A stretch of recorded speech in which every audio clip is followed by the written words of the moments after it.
Nah itu biaya dari mana itu Pak? Biaya kuliah. Kalau saya bandingkan dengan kawan-kawan saya, kalau agak pilu juga Pak kalau dibuka-buka lagi. Nah sudah jadi gubernur ini Pak.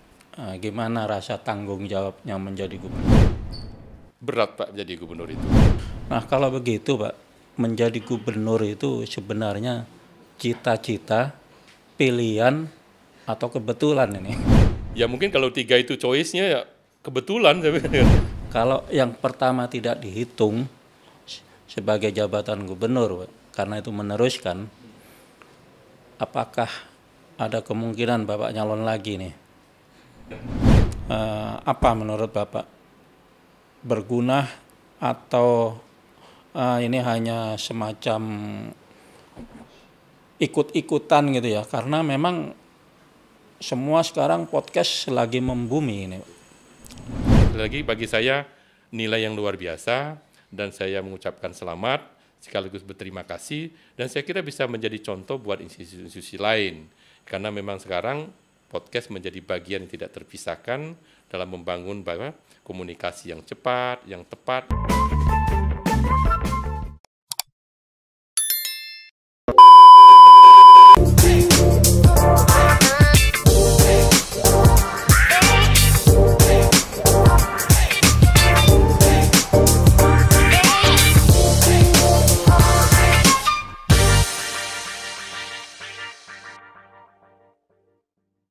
Assalamualaikum warahmatullahi wabarakatuh. Salam sejahtera untuk kita semua. Om Swastiastu, Namo Buddhaya, salam kebajikan. Semangat pagi sahabat Adiaksa. Semangat pagi juga sahabat NCT. Ngobrol cerita terkini, yaitu podcast yang dibuat oleh Kejaksaan Tinggi Bengkulu sebagai sarana penyampaian komunikasi dan informasi terkini dan aktual kepada masyarakat. Hari ini, sebagai tayangan perdana tentu harus istimewa. Dan kami sengaja mengundang tokoh yang tidak asing lagi bagi masyarakat Bengkulu, yaitu Bapak Gubernur Bengkulu yang hari ini telah meresmikan podcast ini. Burung dara terbang rendah, mencari makan di tanah. Selamat datang Bapak Haji Rohdin Meresah di Kejaksaan Tinggi Bengkulu yang insya Allah penuh berkah. Amin. Amin. Terima kasih Pak Kajati. Siap. Bagaimana keadaan Bapak hari ini? Alhamdulillah Pak, yang pertama sehat, kemudian yang kedua tentu saya sangat bahagia sekaligus mengapresiasi atas di launchingnya podcast Kejaksaan Tinggi Bengkulu. Saya juga ingin menyapa ini selamat pagi, salam sejahtera untuk semua, ini kepada keluarga besar Adiaksa dan seluruh masyarakat Provinsi Bengkulu. Kita ngobrol-ngobrol santai namun serius Pak. Kita tahu bahwa Bapak selaku Ketua Forkopimda, saya juga anggota Forkopimda. Sangat jarang terjadi Bapak diajak atau dimohon untuk menjadi narasumber dan saya sebagai hostnya. Mungkin ini pertama kali terjadi. Namun kiranya di antara kita tidak ada sekat dalam obrol-obrol terkini ini Pak. Nah tentu sebagai tayangan perdana podcast ini saya ingin menggali informasi langsung dari narasumbernya Pak. Saya telah banyak membaca buku biografi Bapak juga. Namun tentu semua pemirsa podcast NCT ini ingin langsung dari sumbernya. Nah kalau boleh diceritakan ini Pak, dari masa sekolah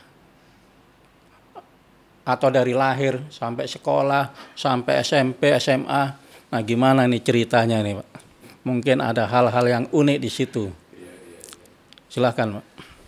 Yang pertama sekali lagi saya menyambut baik acara podcast ini Pak. Sebagaimana kata Pak Kajati tadi, kita biasa bertemu di ruang rapat yang formal atau mungkin dalam kunjungan-kunjungan kerja kan gitu kan. Jadi kesan pembagian tugas itu kan jelas.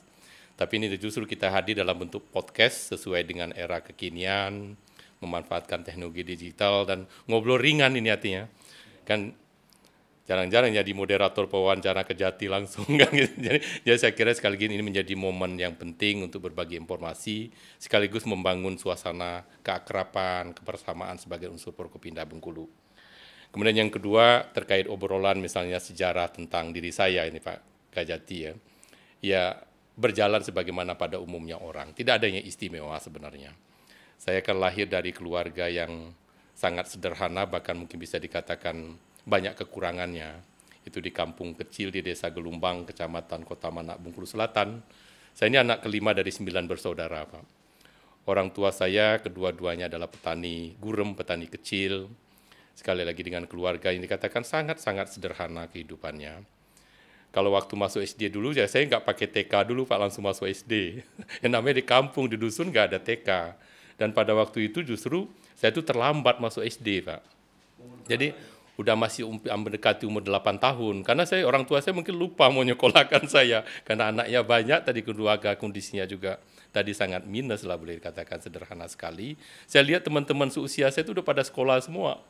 Waktu itu usia saya itu mendekati umur 8 tahun, saya baru masuk SD pada waktu itu, Pak.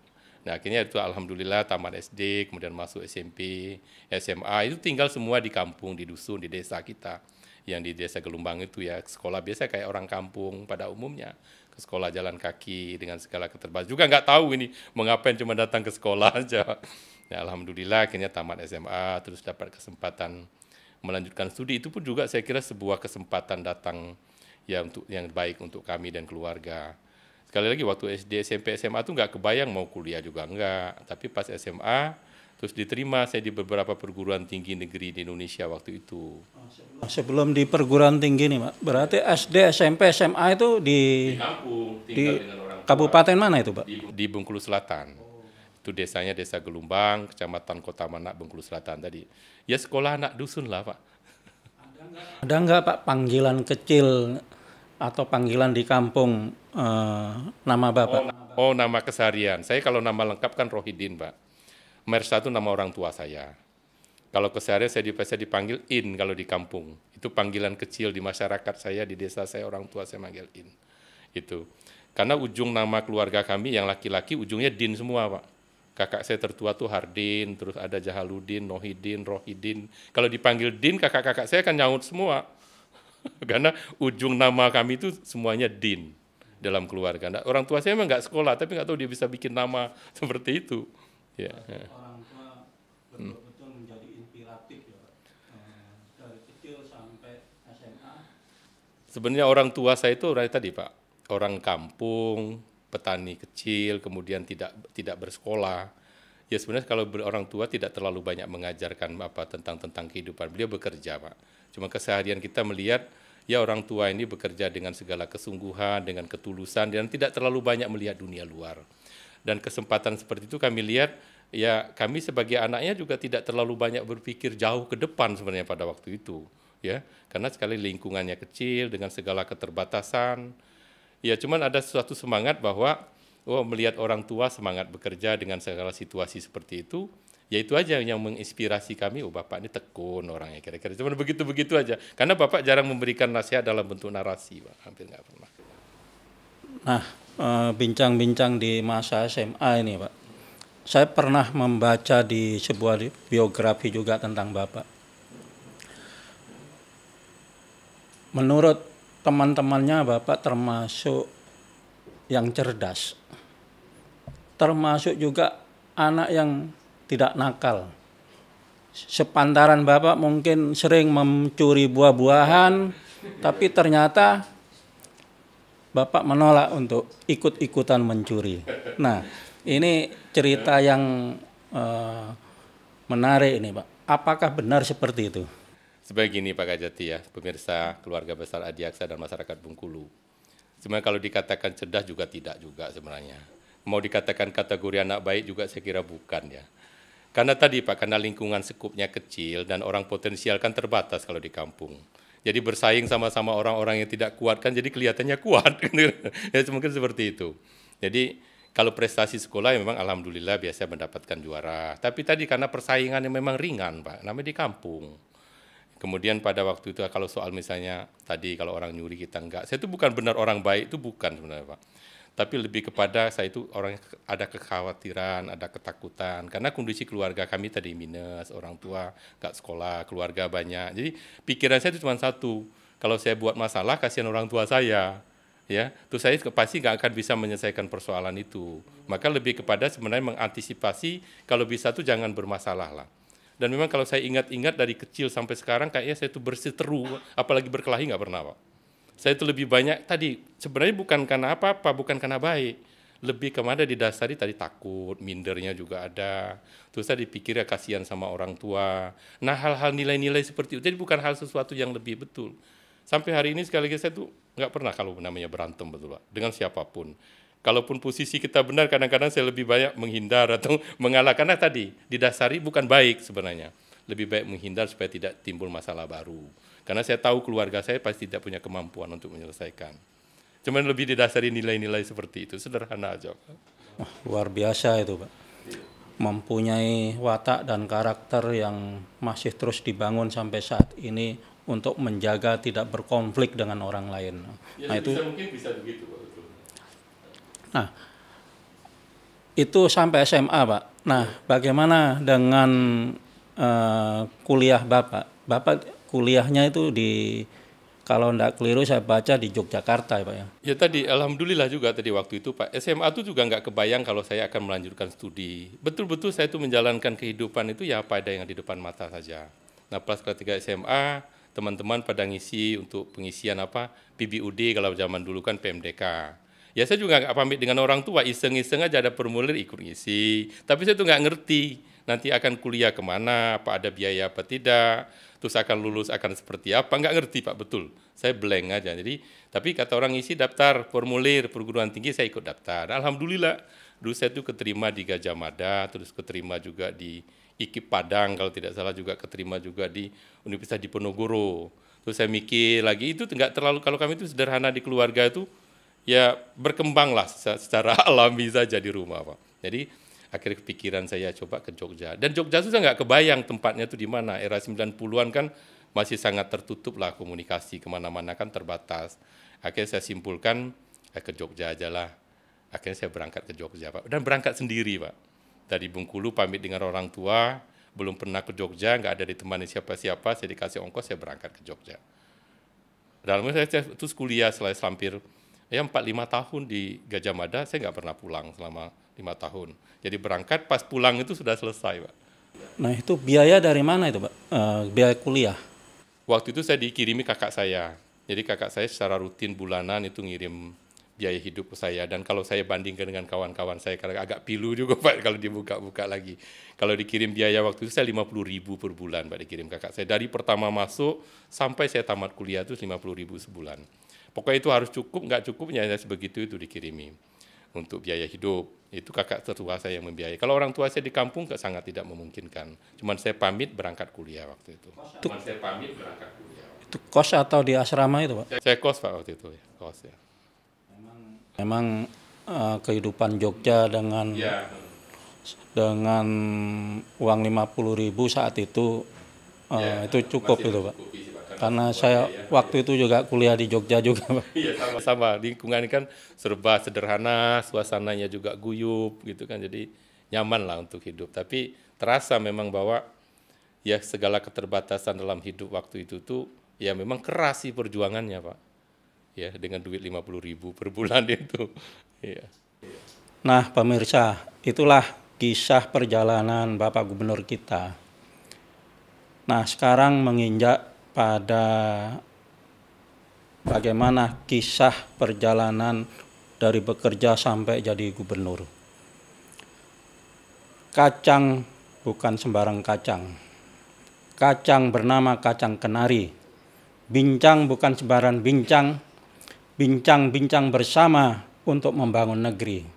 Mantap sekali itu, Pak. Terima kasih. Ini pantunnya kebetulan mengena terus ini dari yang pertama tadi, Pak. Ya. Ya.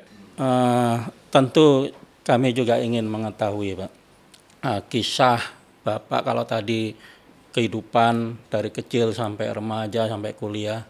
Nah, kami juga ingin mengetahui bagaimana kisah Bapak mulai dari bekerja sampai jadi gubernur sampai sekarang ini. Mungkin bisa diceritakan itu. Ya, mungkin pun beda chapter saja sih Pak, dengan yang saya ceritakan sebelumnya. Artinya ketika bekerja memulai karir pun sama ketika sekolah. Sebenarnya itu datar-datar saja Pak. Juga tidak ada yang istimewa, juga tidak ada sebuah perencanaan yang betul-betul matang, juga tidak ada impian besar sebenarnya. Ketika tamat kuliah di Jogja, permintaan ibu saya, emak kalau kami panggil di kampung kan, dia minta pulang ke dusun, bisa jadi pegawai negeri. Dan permintaan itu saya penuhi, akhirnya saya meninggalkan pekerjaan saya. Waktu itu saya keterima di BNI 46 Semarang waktu awal-awal bekerja. Karena saya lulus sebagai lulusan terbaik Gajah Mada, pada waktu itu diberi kesempatan tanpa tes bekerja di BUMN. Tapi karena permintaan orang tua untuk pulang kampung, akhirnya saya balik dusun. Belum pernah dijalani Pak itu? Jalannya hampir 6 bulan, 7 bulan Pak. Pas tamat, kalau di Gajah Mada itu sebuah tradisi lulusan terbaik itu mendapat kesempatan kerja di BUMN biasanya, kalau era-era itu dulu. Nah, saya dapat kesempatan di BNI 46 Semarang, saya jalan sekitar 6-7 bulan waktu itu, terus orang tua saya di kampung, ya tadi nama orang dusun, anaknya belum ada yang pegawai negeri, so saya diminta untuk pulang ke kampung. Terus saya akhirnya pulang dusun, balik dusun, jadi tes pegawai negeri di Bengkulu ini, tahun 97 atau 96 lupa saya tahunnya itu. Akhirnya saya diterima dan ditempatkan di Bengkulu Selatan, akhirnya tinggal sama orang tua jadi pegawai negeri di mana Bengkulu Selatan. Awal karirnya jadi pegawai negeri di Poskeswan saya, karena saya dokter hewan. Sebelum itu Pak, tesnya waktu itu benar-benar ikut tes atau ya mungkin dulu masih ada yang namanya KKN gitu Pak? Iya, saya murni ikut seleksi Pak. Jadi alhamdulillah waktu itu peserta tes dokter hewan itu 7 orang Pak, yang diterima 1. Dan memang kalau kita mengikuti kebiasaan atau kita mendengarkan informasi-informasi di sekitar, kita akan larut dalam namanya tadi Pak. Mungkin yang namanya sogok, KKN dan sebagainya. Karena ketika saya tes banyak yang datang Pak, meminta uang, menjanjikan dan sebagainya. Tapi komitmen saya 1, sampai besok mau pengumuman saya katakan dengan panitia, datang ke tempat saya Pak. Ya kalau memang saya tidak layak untuk diterima, silakan terima yang lain. Saya nggak apa-apa. Sebetulnya itu saya dimintain Pak, waktu tes itu. Saya katakan, sampai dikatakan dengan panitia waktu itu yang diterima ini cuma 1 Rohidin katanya, dari 7 peserta. Saya bilang nggak apa-apa, kalau memang saya nggak pantas untuk jadi PNS, terima aja yang lain. Karena saya waktu kuliah, saya katakan, saya udah menghargai diri saya, bekerja dengan kuliah dengan sungguh-sungguh, dan saya punya prestasi menurut saya. Tapi kalau menurut panitia saya tidak layak, terima saja yang lain. Dan alhamdulillah ternyata saya lulus. Berarti watak karakter, integritas untuk tidak KKN sudah diawali dari sejak. Ya tadi sebenarnya waktu itu masih balik-balik kondisi keluarga tadi Pak. Kalaupun saya mengiyakan uangnya itu nggak ada, sebenarnya itu lebih di dasar itu sebenarnya. Saya komit sepeser pun saya nggak mau ngasih itu karena uang memang nggak ada. Itu yang dasar pertama. Kalau saya mungkin punya duit banyak bisa jadi juga terpengaruh mungkin ya. Tapi yang prinsip dasar saya waktu itu, saya sudah kuliah dengan bagus menurut saya, dan saya sebagai lulusan terbaik di Gajah Mada pada waktu itu, saya katakan saya mau menghargai diri saya. Kalau Bapak, itu malam-malam Pak, orang datangin saya Pak, udah mau besok mau pengumuman, ini nggak dibuat-buat, dia datang, Pak Rohidin katanya, kalau nggak ngasih nggak bisa. Karena nggak, saya bilang nggak apa-apa, saya lulus alhamdulillah senang, tidak lulus alhamdulillah juga senang. Itu kata-kata saya ingat betul. Saya nggak akan ada rasa kecewa apapun. Saya sudah mengerjakan apa yang saya bisa. Dan alhamdulillah besok pagi, saya nggak lihat pengumuman Pak. Saya malas beli koran. Akhirnya didatangin sama orang itu Pak ke rumah saya, dia bawa koran ke rumah saya, nunjukin kalau saya lulus. Waktu itu masih Departemen Dalam Negeri atau sudah pemerintah daerah Pak? Pemerintah daerah Pak. Nah, tapi tesnya waktu itu masih 1 provinsi Pak, dipusatkan di Bengkulu, baru nanti ditempatkan di kabupaten-kabupaten. Nah setelah itu perjalanan karirnya seperti apa Pak? Ya sama tadi, datar-datar juga sebenarnya Pak. Akhirnya pulang kampung, tugas di Poskeswan di Poskeswan, pegawainya 2 orang, saya sebagai kepala Poskeswan, berkarirlah di situ, namanya kerja ngurusin ngobatin ternak, vaksinasi rabies, nanganin apa di kampung-kampung, di dusun-dusun, dan saya kerjakan tadi Pak, saya rileks aja bekerja itu. Apa betul-betul saya tugasi ke lapangan, kadang-kadang bermalam ke dusun-dusun. Nah, cuman 1,5 tahun saya jadi pegawai negeri sipil, ada lowongan untuk ikut sekolah, itu beasiswa diadakan Bappenas, saya ikut seleksi. Dan alhamdulillah saya lulus, akhirnya saya berangkat melanjutkan studi S2, akhirnya saya cari beasiswa lagi dapat program S3, akhirnya di Indonesia juga dalam negeri, dari Oto Bappenas waktu itu. Dan akhirnya saya ngambil S2, S3, baru 1,5 tahun jadi pegawai waktu itu. Pas selesai S3 baru saya pulang lagi ke Bengkulu Selatan. Nah, jabatan pertama Bapak itu sebagai pegawai negeri itu apa itu, Pak? Kepala Puskeswan tadi, Pak. Pos Kesehatan Hewan, karena saya dokter hewan, ditempatkan jadi kepala Puskeswan. Kalau di kesehatan mana kepala Puskesmas lah, tapi Puskeswan itu di dusun, Pak. Pegawainya sedikit, cuma 3 yang ngurusin ternak di Bengkulu Selatan itu. Setelah Puskeswan saya studi tugas belajar tadi, ngambil S2, S3. Nah, setelah pulang itu, saya dipindahkan tidak lagi di Puskeswan, kerja di kantor bupatinya di sekretariat daerah. Jadi kasubag program pertama kali. Saya buat program mungkin 6 bulan, 7 bulan, dipindahkan jadi Kabid Ekonomi Bapeda saya. Juga nggak sampai setahun, ada pemilihan kepala daerah. Langsung waktu itu, lompatannya tuh sekali-kali ya datar-datar begitu, Pak. Paling 2 tahun saya pulang dari tugas belajar, masih naik motor, Astria Star gitu, keliling kampung sebagai Kabid Ekonomi Bapeda. Ada pencalonan pilkada langsung pada tahun 2008. Nah, beberapa calon ini datang ke tempat saya, ngajak saya untuk jadi wakil bupati. Ya sesuatu yang saya tidak duga juga sebenarnya. Karena saya jangan bayangkan pencalonan. Keluarga baru mulai berkeluarga, baru pulang kuliah, bertugas baru beberapa tahun. Dan tadi saya bukan berasal dari keluarga ya terpandang, bukan keluarga ningrat, ada apa lagi gitu kan. Ya nggak kenal orang-orang, terus kaget itu diajaklah maju pilkada. Singkat cerita, berkesimpulan akhirnya ya bicara-bicaralah dengan beberapa calon yang memang mengajak saya untuk sebagai wakil bupati, akhirnya ikut pilkada, Pak. Dan alhamdulillah jadi pemenang, jadi wakil bupati. Dari Kabid langsung diajak untuk jadi wakil bupati. Itu loncatan yang luar biasa juga itu, Pak. Ya mungkin lebih kepada kesempatan, mungkin apa saya juga. Pada sekali lagi Pak, saya itu sangat terbatas dalam semua hal lah, pergaulan terbatas, apalagi yang namanya sumber daya kan kebayang kerja baru 2-3 tahun, pulang studi, baru punya keluarga, punya anak 1 waktu itu saya kan, tinggal dengan ke kantor naik motor begitu-begitu, nggak kebayang urusan pilkada itu seperti apa kan Pak. Nah akhirnya tapi sekali lagi teman-teman para calon waktu itu ngajak saya untuk maju. Sebenarnya saya pada awal-awal itu bukan keras ya, benar-benar saya itu nggak ada kepikiran dan tidak mau sebenarnya. Saya pikiran saya mau berkarir betul, saya sebagai tugas belajar baru pulang dari tugas belajar waktu itu kan, saya pikir udah saya mau berkarir di birokrasi. Tapi akhirnya kesempatan itu tetap aja calon yang potensial ini meminta kita maju untuk mendampingi saya. Beliau mengatakan gitu, Pak Reskan Effendi menarasikan ke saya, kita sama-sama bangun Bengkulu Selatan. Saya butuh kita kerjasama yang baik untuk daerah ini. Akhirnya saya maju, Pak, bismillah gitu. Ya. Berapa tahun itu Pak menjadi wakil bupati, kemudian terus tiba-tiba ke provinsi jadi gubernur? Ya 5 tahun. Nah ketika 5 tahun jadi wakil bupati itu juga tadi Pak, sebenarnya nggak ada juga karya besar yang saya perbuat, juga nggak ada hal yang menonjol, prestasi capaian juga yang bisa kita lakukan. Cuma saya bekerja sesuai dengan topoksi saya, porsi saya sebagai wakil kepala daerah. Nah selesai pada tahun 2015 akhir, saya berakhir menjadi wakil bupati, terus saya ngurus kembali untuk saya jadi pegawai negeri lagi, karena waktu itu kan cuti di luar tanggungan negara. Pikiran saya udah saya mau kembali jadi pegawai negeri lagi, juga nggak kepikiran saya akan ikut kontestasi pilkada lagi. Saya udah terdaftar sebagai staf di kantor gubernur waktu itu di 2015 akhir. Nah baru kontestasi pilgub ini dimulai 2015 akhir awal 2016.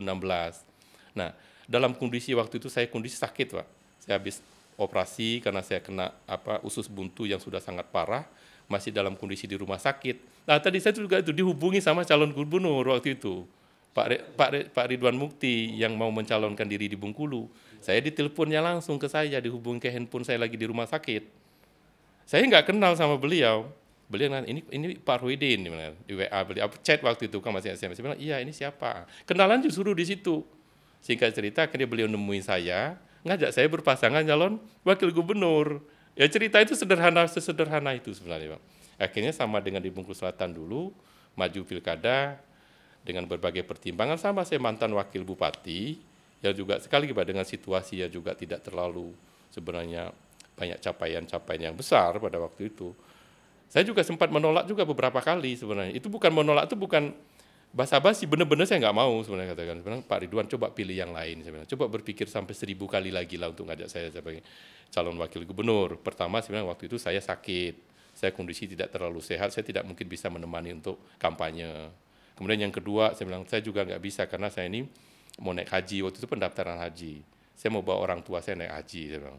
Kalaupun nanti pendaftaran, saya pasti mau berangkat haji. Nggak akan bisa saya nemani pencalonan kampanye di lapangan. Ya menurut saya Pak Ridwan mending cari orang lain saja. Saya tetap akan dukung, akan bantu. Saya nggak usah saya. Saya itu begitu Pak. Sampai saya kumpulkan juga partai pengusung waktu itu, yang sudah siap mengusung kita, saya kumpulkan. Saya bilang, coba pertimbangan lagi partai politik ini untuk mengusung saya. Karena benar saya nggak bisa jalan waktu itu Pak, karena habis operasi Pak. Pakai celana aja susah Pak. Sakit saya itu. Kondisi fisik lemah, kemudian saya memang harus berangkat haji bawa orang tua saya, tapi tetap kesimpulan Pak Ridwan dengan partai pengusung waktu itu minta saya untuk mendampingi.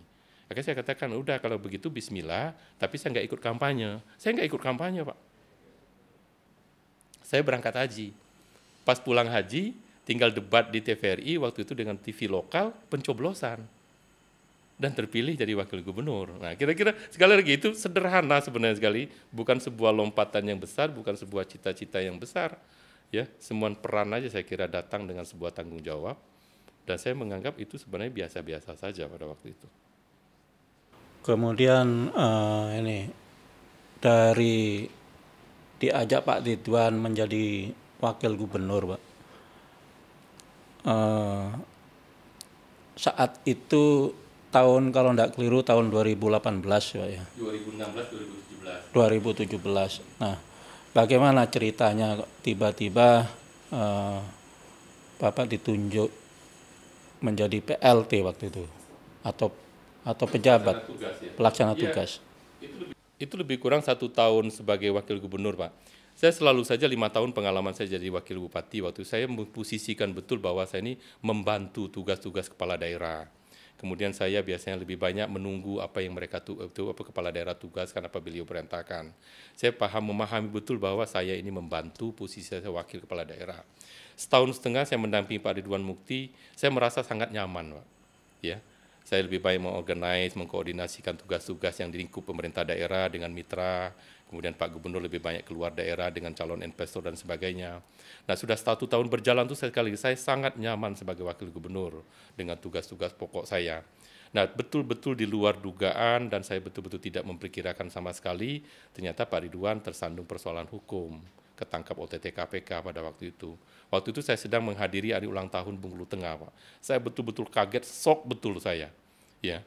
Stres betul saya pas kejadian, pas dapat informasi pertama, saya langsung pulang ke rumah dinas, saya isolasi rumah dinas, saya diam di kamar, saya benar-benar kecemasannya tinggi sekali, Pak, kok bisa terjadi seperti ini. Nah, singkat cerita, akhirnya dengan momen itu, akhirnya saya diamanahi untuk melaksanakan sebagai pelaksana tugas Gubernur Bengkulu, dan dilantik definitif itu pada bulan Desember 2018. Nah, teruslah karir itu akhirnya sampai sekarang saya menjadi gubernur yang betul-betul hasil pilkada itu. Ya. Hasil pilkada tahun 2021 Pak ya.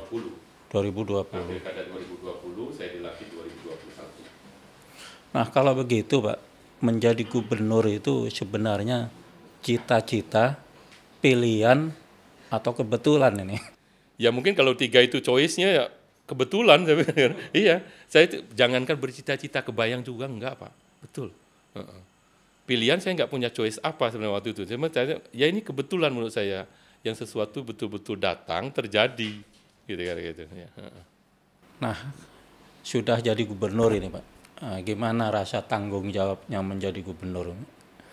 Apakah seberat mengurus rumah tangga atau mungkin lebih mudah mengurus pemerintahan ini? Berat Pak jadi gubernur itu, berat dari sisi tugasnya, berat dari sisi tanggung jawab moralnya.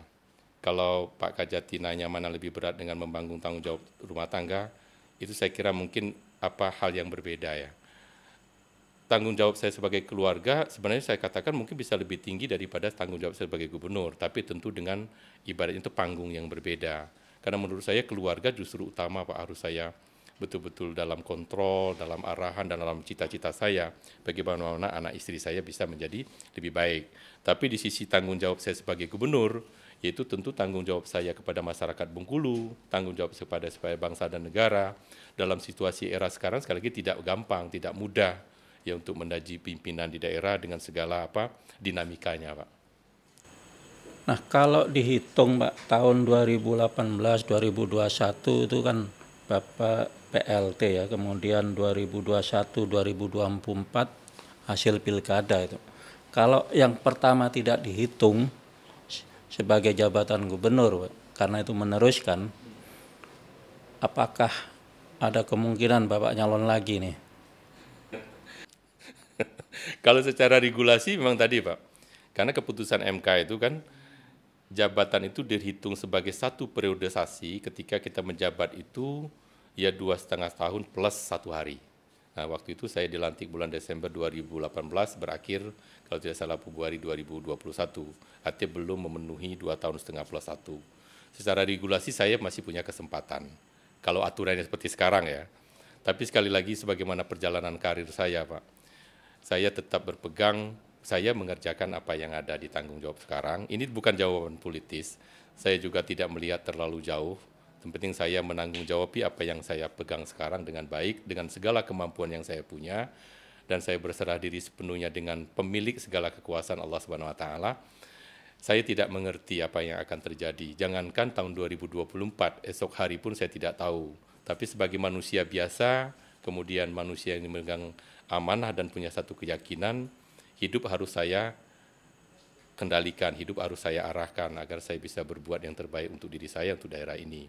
Kalau kesempatan datang, sebagaimana pengalaman-pengalaman saya, Pak, saya betul-betul berhitung. Berhitung begini maksud saya, Pak. Kalau ada kesempatan ini, peluang ini sejauh mana untuk bisa saya menangkan kontestasi ini. Walaupun diajak waktu itu juga begitu, waktu periode pertama jadi wakil gubernur kedua, akhirnya saya jadi nyalon, saya juga berhitung, saya ini punya peluang menang apa tidak, sejauh mana peluang menang itu bisa saya dapatkan. Ketika peluangnya ada, saya mengukur lagi, saya punya kemampuan tidak untuk meraih kemenangan itu. Itu yang kedua. Kemudian yang ketiga saya lihat kemaslahatannya. Ini maslahat tidak buat keluarga saya, maslahat buat dua daerah. Kalau ketiga aspek ini tidak terpenuhi, saya itu dengan rela hati, dengan lapang dada, ya silahkan yang lain. Saya kira jabatan ini tidak harus saya yang memiliki. Kalau kesempatan orang Bengkulu juga banyak yang potensial. Maka ketika teman-teman media, kadang-kadang politikus juga lokal mengatakan akan dikompetitorkan, akan dipersaingkan, akan ada pendatang baru.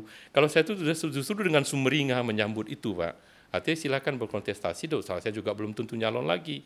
Tapi kalau kriteria tadi ada di depan saya, ya pasti bismillah saya juga akan jalankan. Saya prinsipnya begitu saja. Nah, kritik saran dengan masyarakat yang masuk ke saya, yaitu sebagai bentuk perhatian, saya kira perhatian dan mengingatkan saya untuk memegang amanah ini bisa jadi lebih baik. Pemirsa, itulah seorang pemegang amanah, tidak hanya memburu jabatan, tapi bagaimana menjalankan amanah itu sebaik mungkin. Nah, ini menjadi contoh bagi kita semua tentunya. Bapak Gubernur, kita menginjak pada Provinsi Bengkulu ini mempunyai potensi sumber daya alam yang sangat luar biasa kalau saya lihat. Ada batu bara, ada perkebunan kelapa sawit di mana-mana. Namun saya lihat sektor pariwisata ini belum digali dengan maksimal. Nah, apa yang menjadi konsep Bapak Gubernur dalam membangun Provinsi Bengkulu ini bisa lebih baik lagi? Pertama mungkin kita perlu memahami dulu terkait dengan persoalan dasar Bengkulu, Pak. Jika kita tidak langsung lompat, kira-kira kata orang mengatakan kamu mau berbuat apa dengan daerah ini? Karena umur Bengkulu ini sudah 54 tahun, Pak. Ada 3 persoalan mendasar yang dihadapi oleh Bengkulu. Yang pertama, secara geografis daerah ini terisolasi, Pak. Terisolasi dengan 4 provinsi besar yang berbatasan dengan Bengkulu. Itu Lampung, kemudian Sumatera Selatan, Jambi, dan Sumatera Barat. Kemudian kita berhadapan dengan Samudera Hindia, kita tahu sendiri, posisi ngadap ke Samudera Hindia, laut lepas, dan kita masuk ring of fire, daerah rawan bencana, dengan jumlah penduduk yang sangat sedikit, cuma 2 juta jiwa. Ini persoalan mendasar Bengkulu. Suatu daerah itu akan sangat sulit berkembang ketika keterisolasian wilayah ini betul-betul permanen atau terjadi dalam suatu wilayah. Kemudian penduduknya sedikit. Nah, kemudian yang ketiga problem yang kita tadi, kita ini termasuk kategori daerah rawan bencana. Bencana tsunami, gempa bumi, dan termasuk bencana banjir. Nah, kondisi seperti ini semua kan kayak hampir given, Pak, terjadi di daerah. Maka saya melihat bagaimana tahapan-tahapan yang sudah dilakukan oleh gubernur sebelum saya. Saya berpikir untuk bagaimana bisa mengembangkan pariwisata, bagaimana mengembangkan komoditas unggulan Bengkulu, bagaimana mengembangkan kemajuan budaya ekonomi masyarakat. Saya kira selesaikan dulu problem dasarnya ini. Maka langkah dasar melanjutkan apa yang sudah dilakukan oleh gubernur terdahulu, saya katakan, kita harus membuka konektivitas Bengkulu dulu. Jadi buka dulu keterhubungan Bengkulu ini dengan provinsi-provinsi lain. Maka saya pernah tulis sebuah buku, Pak. Saya membuat sebuah desain, ya, rencana transportasi wilayah Bengkulu untuk wilayah regional Sumatera. Jadi saya membuat sebuah desain konektivitas. Artinya Bengkulu itu harus terkoneksi dengan provinsi tetangga melalui darat. Maka sekarang sedang kita kerjakan, Pak. Bagaimana Sumatera, misalnya dari Kabupaten Kaur terhubung dengan kawasan Oki Timur dengan melalui jalan nasional, sekarang alhamdulillah sudah mulai tembus. Kemudian Kabupaten Seluma ke Kabupaten Patlawang yang sekarang dikerjakan samakan melalui TMMD, melalui daerah Sukaraja sampai ke daerah air Kelinsar Patlawang. Sekarang sedang kita gagas bagaimana menghubungkan Lebong dengan Merangin, kemudian Muko-Muko dengan Kerinci, poros nasional Lampung sampai ke Sumatera Barat, dan poros utama Kota Bengkulu sampai Lubuk Linggau. Dan ini kita desain dengan kementerian menjadi program strategis nasional dalam bentuk tol yang menghubungkan Pulau Bayi ke kawasan tengah Pulau Sumatera yang sejajar dengan rel kereta api. Nah, konektivitas darat ini menurut saya wajib. Kalau ini tidak dilakukan dan tidak selesai, maka menurut saya akan sangat sulit kita mengembangkan pariwisata, akan sulit mengembangkan komoditas unggulan, akan sangat sulit mengembangkan sektor-sektor jasa perhotelan, termasuk sektor perdagangan. Karena keterisolasian ini, akhirnya pergolakan ekonomi Bengkulu itu hanya digerakkan oleh 2 juta penduduk. Itu akan sangat minim untuk ukuran sebuah provinsi. Maka konektivitas darat ini menjadi agenda pertama. Kemudian yang kedua terkait Enggano, Pak. Saya katakan desain Enggano harus betul-betul powerful, dan alhamdulillah sekarang sudah mulai kelihatan pada posisi 50-60%. Sejak 2017 Enggano sebagai pulau terluas, saya kira ini potensinya besar. Tapi dulu saya katakan tatakan dasarnya ini harus dibangun dulu. Maka 2017 itu kita bangun bandaranya dulu. Kemudian yang kedua dibangun pelabuhannya, Malakoni dan Kahyapu. Sudah selesai, alhamdulillah, Kahyapu, Malakoni selesai tahun ini. Bandaranya sudah berfungsi dengan Susi Air, pesawat kecil. Nah, sekarang mulai dikerjakan titik nolnya untuk membangun Trans Enggano dan lingkar luar Pulau Enggano. Nah, kalau 4 prasarana dasar ini terbangun, saya kira Enggano akan potensial untuk pengembangan pariwisata ke depan. Bisa bikin lapangan golf berkelas internasional, bikin resort berkelas internasional. Saya kira akan menjadi sebuah tujuan wisata yang baik. Tapi tadi, saya akan membangun dasar-dasar itu, dan itu sekarang sudah berjalan. Nah, yang kemudian konektivitas lautnya, Pak. Jadi kita membangun tema konektivitas laut sebagaimana arahan Bapak Presiden terkait dengan tol laut, keterhubungan antara Tanjung Priok, Panjang Lampung. Nah, Pulau Bayi Bengkulu harus menjadi center point tol laut yang ada di kawasan Samudera Hindia Baratnya Bengkulu. Terhubung ke Pulau Bayi, nanti ke Teluk Bayur, Sumatera Barat, Belawan, sampailah Sabang. Nah, kalau ini terjadi, baru nanti Bengkulu akan terkoneksi dari sisi laut. Yang ketiga, udara.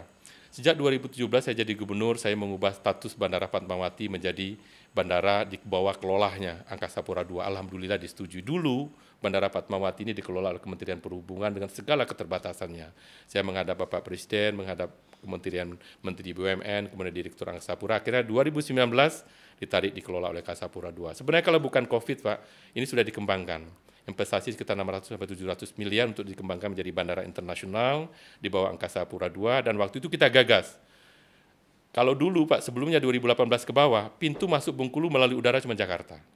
2018 kalau bukan COVID dulu, sudah ada ke Lampung, ke Bandung, ke Padang, ke Jambi, Palembang, Batam, itu semua sudah ada penerbangan. Dan sedang waktu itu saya sudah bikin MOU dengan Yogyakarta dan Sumatera Utara. Nah, sudah ada sekitar 7 provinsi kita buka penerbangan udara. Nah, maksud saya keterhubungan darat, laut, dan udara ini yang akan membuka Bengkulu, dan ini menjadi dasar utama untuk bisa mengembangkan komoditas yang lain. Baru investasi menurut saya akan datang, pariwisata akan berkembang, kemudian sektor perdagangan juga akan bergerak. Karena tadi dasarnya menurut yang paling utama adalah sisi itu. Yang kedua, yang tidak bisa dipungkiri adalah perbaikan kinerja birokrasi. Saya punya kekhawatiran betul bagaimana memperbaiki birokrasi ini agar betul-betul sejalan dengan kebijakan nasional. Apalagi di era sekarang kontrolnya sangat ketat, keterbukaannya juga sangat luas. Saya melihat ini juga harus dibenahi. Nah, kalau dua ini bisa dikerjakan, maka saya sampaikan Pak Kajati, saya kira sektor pariwisata Bengkulu menjadi salah satu komoditas yang bisa dikembangkan. Banyak sekali potensinya, tapi tadi harus selesai dulu persoalan konektivitas, persoalan memperbaiki birokrasinya, baru nanti akan berkembang dengan baik. Apalagi dengan adanya jalan tol ini, Pak. Tentu ini menjadi tantangan juga, Pak, ya, bagi pemerintah provinsi bagaimana kehadiran jalan tol ini bisa berdampak secara ekonomi buat Bengkulu. Nah, ini juga terkait dengan tol, mumpun kesempatan saya kira ini kan informasi perlu kita buka di publik, Pak. Terkait dengan tol Bengkulu itu berbeda dengan ruas tol yang dibangun di daerah-daerah lain. Tol Bengkulu itu sifatnya penugasan, Pak Kajati. Jadi bukan berdasarkan studi kelayakan, baik ekonomi dan lain sebagainya, tapi itu penugasan karena dilihat karena konektivitas tadi. Saya menyampaikan waktu itu Pak Darmin, Menko Perekonomian, saya katakan, Pak Darmin, persoalan kemiskinan Bengkulu, persoalan potensi Bengkulu tidak tergarap, persoalan pariwisata Bengkulu tidak berkembang, persoalan keterisolasian. Maka Bengkulu harus dibuka. Maka akhirnya kesimpulan pada waktu itu, tol Bengkulu harus dibangun dari Pulau Bai ke arah poros tengah kawasan Sumatera. Maka bentuknya penugasan. HK itu hanya melaksanakan mandat dari Kementerian PUPR. Yang membiayai itu adalah APBN.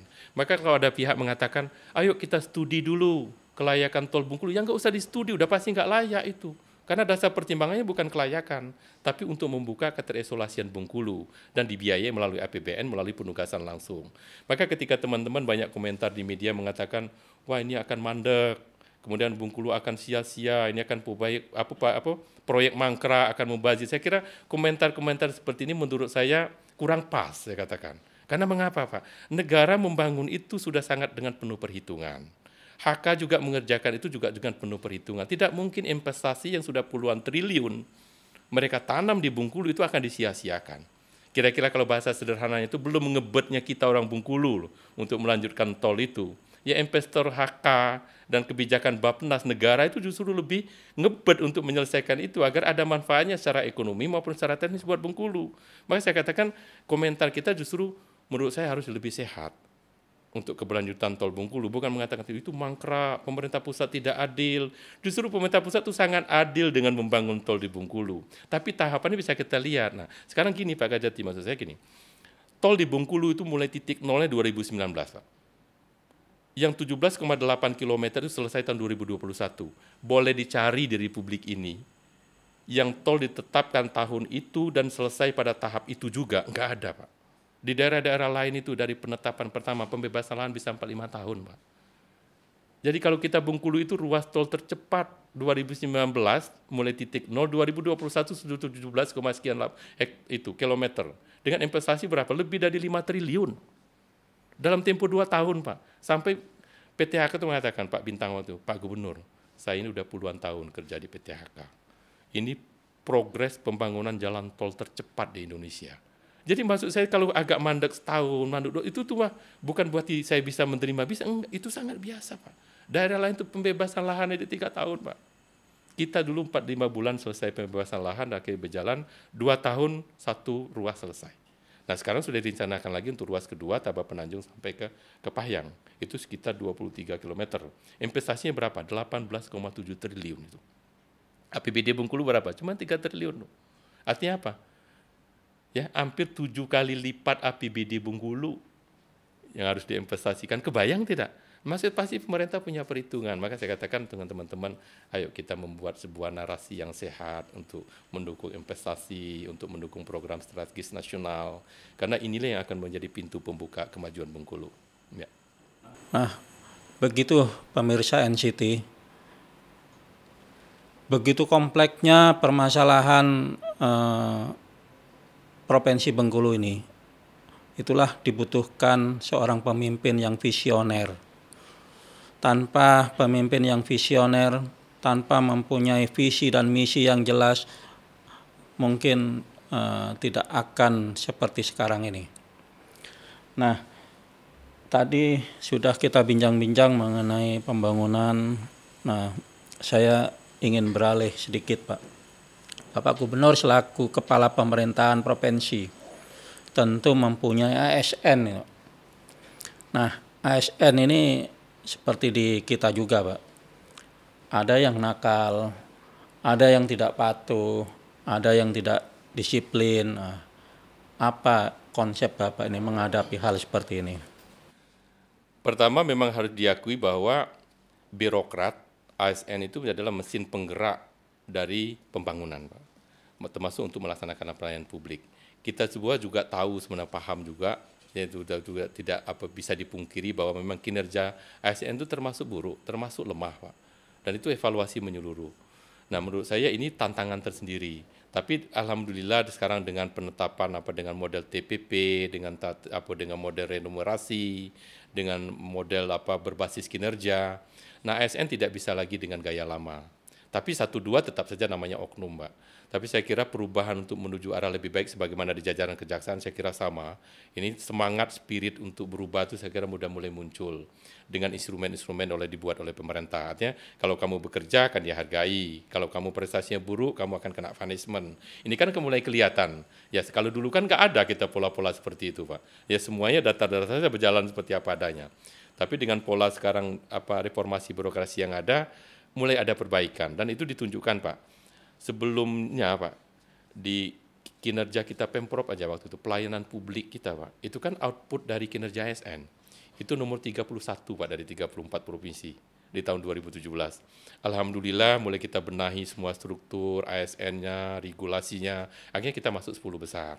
Sistem perizinan juga begitu, betul buruk sekali. Sekarang sudah masuk juga 3 besar.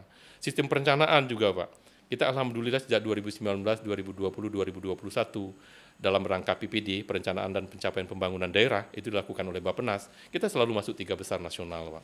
Artinya ada perubahan menurut saya, ya, dari sisi kinerja aparatur sipil negara, walaupun mungkin secara outcome dampak langsung ke masyarakat itu belum begitu terasa. Karena sekali lagi, persoalan mendasarnya juga belum tuntas yang saya sampaikan di depan.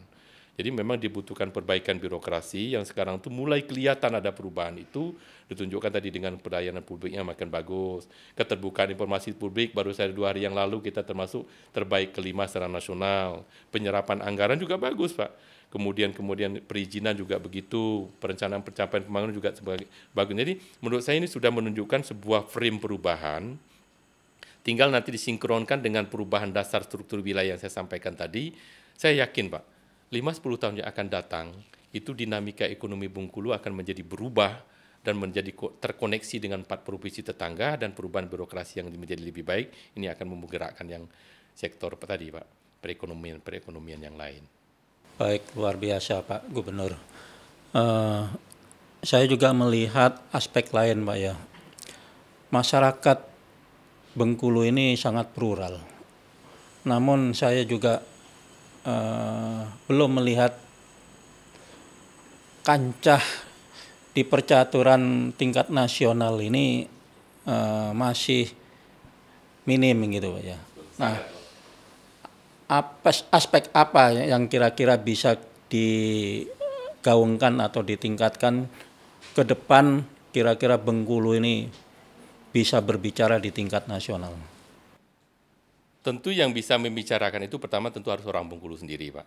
Di samping tentu tanpa menafikan seperti Pak Kajati dan unsur Forkopimda yang ada bertugas di wilayah ini. Tapi kalau menurut saya memang kita harus memunculkan tokoh-tokoh Bengkulu yang qualified, Pak. Setelah problem keterisolasian, kemudian problem ASN, birokrasi, problem penokohan, Pak, menurut saya di Bengkulu ini. Jadi leadership penokohan di Bengkulu sangat minim. Boleh kita lihat, Pak, pemetaannya di 4 provinsi tetangga yang paling dekat dengan kita. Hampir semua provinsi tetangga itu ada menteri, Pak. Mereka menteri duduk di jajaran menteri. Kalau Bengkulu itu nggak ada, Pak. Sejak beberapa periode terakhir. Bahkan mungkin dikatakan belum pernah kalau bukan awal-awal berdiri Republik ini, ya. Itu jabatan menteri, Pak. Kita turunkan breakdown lagi, jangankan menteri, Pak. Pimpinan lembaga juga nggak ada, Pak. Kita turunkan lagi, Pak. Dirjen, Pak. Nggak ada, Pak, dirjen orang Bengkulu, Pak. Cari direkturnya, wah bisa dihitung dengan jari. Kalaupun ada, pasti bukan direktur yang strategis, Pak. Nah, menurut saya ini problem ketiga. Kenapa ke Bengkulu kurang muncul dalam kancah nasional. Ya tidak bisa dipungkiri kehadiran tokoh-tokoh besar, tokoh-tokoh nasional akan mengangkat citra dan mempermudah komunikasi daerah. Maka saya katakan salah satu agenda di luar itu tadi saya katakan memang proses penokohan, kemudian membangun semangat leadership di daerah, ini harus kita munculkan. Sehingga kalau bisa memunculkan tokoh-tokoh Bengkulu pada level nasional, menurut saya ini juga akan berpengaruh. Maka salah satu Pak Kajati, saya sekarang sedang membuat program namanya Bengkulu Leadership Program. Saya kerjasama dengan beberapa perguruan tinggi besar yang ada di Indonesia, sudah bikin MOU untuk mereka mau menerima ya lulusan SMA Bengkulu, tapi yang punya semangat dan kemampuan leadership yang baik, bukan sekedar cerdas. Kemarin saya sepakati dengan Rektor IPB, Rektor Gadjah Mada, saya akan mengirim, kita lakukan seleksi untuk ketua-ketua OSIS yang ada di Bengkulu, SMA, SMK, ketua OSISnya, karena saya beranggapan ketua OSIS itu sudah memiliki visi yang bagus, mereka sudah mulai bisa membagi waktu, sudah mulai punya visi dalam hidup, dan sudah mulai berkorban untuk orang lain. Maka saya katakan ini kita lakukan seleksi ketua OSIS ini, nanti disekolahkan ke perguruan tinggi besar yang ada di Indonesia, sehingga kita harapkan mereka ini menjadi pemimpin masa depan untuk daerah ini. Kita berikan beasiswa. Nah, tahun depan akan mulai kita launching dalam bentuk program Bengkulu Leadership Program. Nah, ini sekali-kali Pak, untuk mengangkat apa yang harus dimunculkan di Bengkulu ini. Salah satu penokohan itu Pak. Di samping tadi potensi lokal yang sering kita sampaikan di berbagai kesempatan. Tadi sudah cukup panjang kita ngobrol-ngobrol mengenai pembangunan ini. Nah, saya ingin tahu nih sudut pandang dari Bapak Gubernur ini terkait dengan Kejaksaan Tinggi Bengkulu ini dan seluruh kejaksaan se-Bengkulu tentunya, di mana Bapak Presiden maupun Bapak Jaksa Agung berpesan ya bahwa kehadiran kejaksaan itu harus bisa memberikan manfaat dan memberikan dukungan terhadap program-program pembangunan di daerah. Nah, menurut pandangan Bapak ini Kejaksaan Tinggi Bengkulu dan seluruh kejaksaan se-Bengkulu ini apa sudah bisa memberikan atau dipandang memberikan manfaat untuk program pembangunan di Provinsi Bengkulu ini? Nah, ini harus jujur ini Pak. Oh iya, saya melihat begini Pak. Jadi memang pembangunan secara keseluruhan itu kan tetap 3 pilar itu Pak. Artinya memang eksekutif, kemudian legislatif, kemudian ya ada namanya legislatif dan eksekutif. Ya, yudikatif, eksekutif, legislatif. Nah, maksud saya kejaksaan itu masuk dari unsur yudikatif itu. Kehadiran aparat penegak hukum betul-betul dirasakan dan dibutuhkan, Pak. Tidak mungkin kita bisa menjalankan pemerintahan dengan baik tanpa didukung oleh aparat penegak hukum. Nah, bagaimana kehadiran kejaksaan betul-betul dibutuhkan oleh pemerintah Provinsi Bengkulu dan masyarakat Bengkulu, Pak. Apalagi dalam situasi-situasi sulit seperti kemarin pada waktu masa pandemi. Pendampingan dari kejaksaan itu sangat penting, Pak. Sehingga kita bisa lebih cepat mengeksekusi program, kemudian tidak ada keraguan, kekhawatiran. Karena terus terang saja ASN termasuk saya, Pak. Salah satu yang ditakut itu kan aparat penegak hukum. Takut itu dalam arti kekhawatiran ini kalau nanti salah, akhirnya kita bermasalah. Nah, dengan adanya kegiatan pendampingan, saya kira itu akan sangat membantu dalam kita mengambil keputusan dan memudahkan kita untuk menjalankan program. Nah, memang harus diakui juga kadang-kadang oknum, Pak. Masih ada, bukan cuma kejaksaan, pihak kepolisian juga ada. Bahkan kadang-kadang di aparatur inspektorat kita juga sendiri juga begitu. Oknum yang tetap memberikan rasa tidak aman bagi mitra kerja. Itu kadang-kadang individunya, Pak. Tapi kalau secara kelembagaan saya kira niat baik kita itu sama, Pak, untuk membangun daerah ini, apalagi sudah pada level pada pimpinan. Tapi kadang-kadang oknum ini ya dia secara pribadi bergerak sendiri, bermain sendiri. Nah, ini kadang-kadang membuat citra lembaga kita menjadi tidak baik di masyarakat. Tapi sekali lagi akhir-akhir ini saya melihat, apalagi sejak arahan Bapak Presiden pernah kita dikumpulkan di Sentul dulu kan, tahun 2019 kalau tidak salah. Waktu dikumpulkan semua jajaran kepolisian, jajaran kejaksaan bahwa komitmen bersama.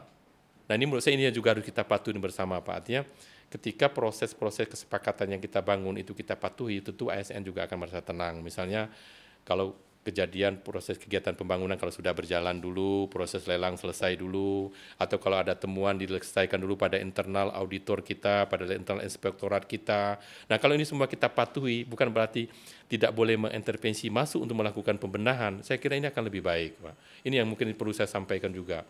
Nah, tapi karena seringkali kita masih proses lelang, kadang-kadang aparat sudah mulai masuk, akhirnya molor, ketakutan nggak jadi, sering nggak begitu, Pak. Kadang-kadang mulai kegiatan sedang berjalan, tapi mungkin memang betul-betul ada temuan.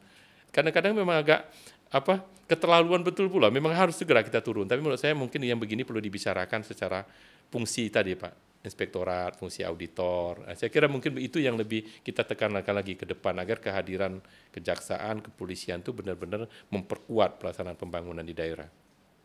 Untuk saat ini Pak, saya jamin hal itu tidak akan terjadi lagi Pak, karena memang sudah ada larangan ketika proses tender baru dimulai sudah ada laporan pengaduan langsung kita tangani. Nah, itu sekarang nggak boleh lagi Pak. Tentu ada beberapa petunjuk pimpinan yang pembaruan-pembaruan yang perlu kita patuhi, Pak. Dan apalagi hari Kamis yang akan datang ini kan kita dikumpulkan lagi oleh Bapak Presiden. Iya. Iya. Nah, terkait dengan Kejaksaan Tinggi Bengkulu nih, Pak. Kita ini masih dalam proses membangun WBK, Pak ya. Dan alhamdulillah saya sudah paparan terakhir ya. Nah, ini masih menunggu sampai bulan Desember ini Kejaksaan Tinggi Bengkulu insya Allah mudah-mudahan dapat predikat itu, Pak. Kita sudah berupaya meningkatkan sarana prasarananya dengan pelayanan yang optimal tentu. Tadi Bapak sudah saya ajak keliling untuk melihat langsung apa yang sudah kami lakukan untuk bisa memberikan pelayanan yang terbaik pada masyarakat.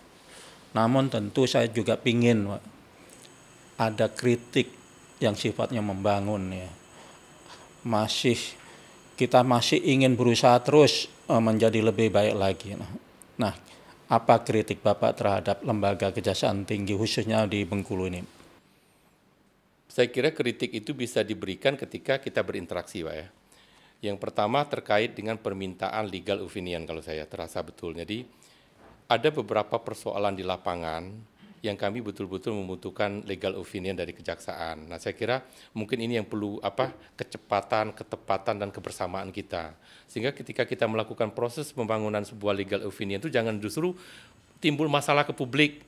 Ya kan sering juga nanti seolah kita yang berkolusi gitu kan, sering kan begitu Pak. Nah menurut saya ini perlu juga kita buka secara transparan kepada masyarakat terkait dengan, karena seringkali akan banyak sekali problem-problem hukum atau pengambilan keputusan yang saya sebagai gubernur itu akan minta pertimbangan dalam bentuk legal opinion kepada kejaksaan. Termasuk yang terakhir Pak, itu yang limbah batubara di badan Sungai Bengkulu.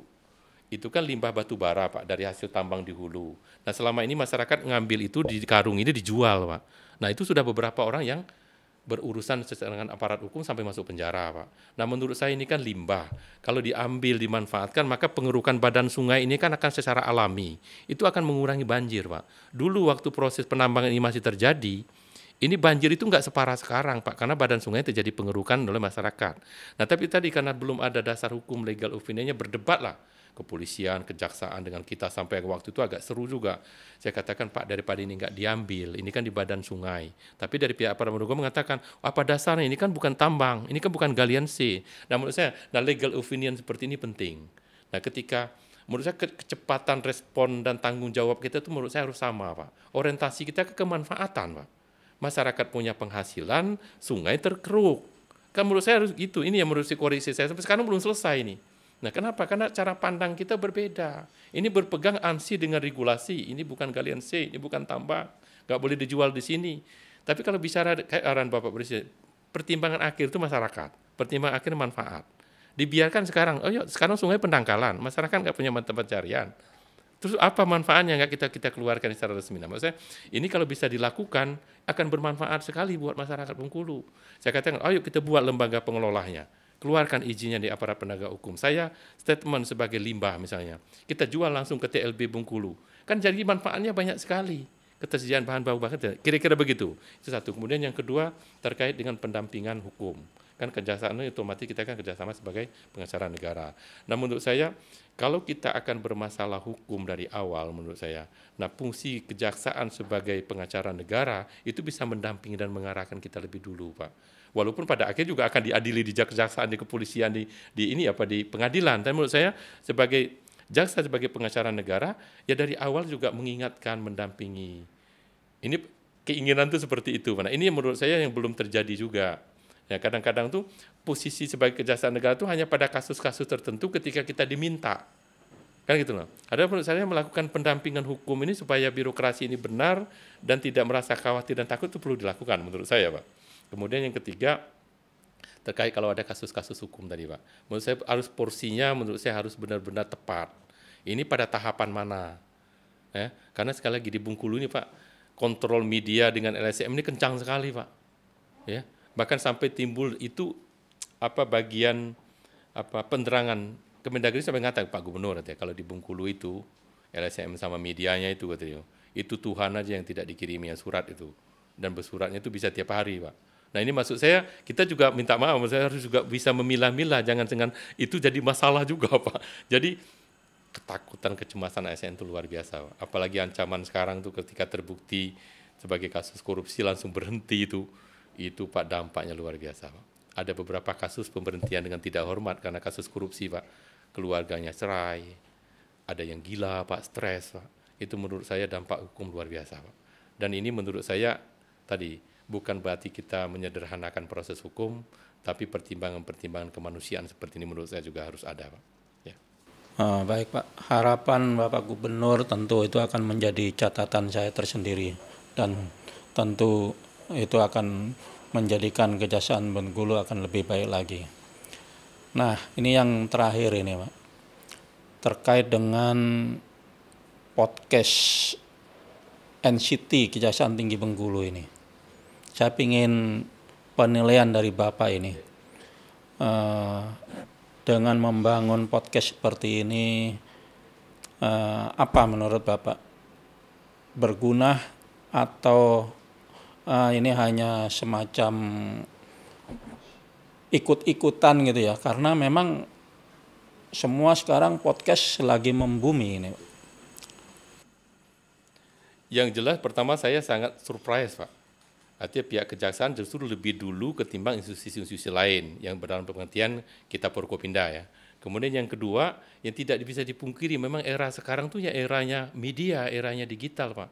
Maka ketika saya masuk sini menggunting pita tuh, saya betul-betul excited betul. Pak Kajati sudah melangkah lebih dulu dan persiapannya luar biasa nih. Kan tidak mudah, Pak, untuk mempersiapkan sarana, menyiapkan personil dengan ini tim kreatif yang kelihatannya sederhana mau tampil seperti ini. Ini kan sebuah effort yang luar biasa. Maka sungguh saya memberikan apresiasi kepada teman-teman tim kreatif, termasuk ide gagasan dari Pak Kajati. Kemudian yang kedua, ini menurut saya bukan persoalan kita ikut-ikut atau tidak, Pak. Karena memang sekarang tuh media sosial dalam bentuk podcast, Twitter, mungkin orang bikin YouTube, bikin TikTok, itu sudah menjadi bagian kehidupan kita sekarang, Pak. Bahkan justru media sosial lebih mewarnai dunia nyata sekarang. Udah kebalik dengan kesan-kesan seperti itu. Dan profesi di media sosial ini jangan lupa juga teman-teman yang bagian kreatif. Ini kan sudah menjadi sebuah lahan bisnis tersendiri, sudah menjadi lapangan pekerjaan, sudah menjadi bagian untuk membangun image dalam pengertian positif institusi kita.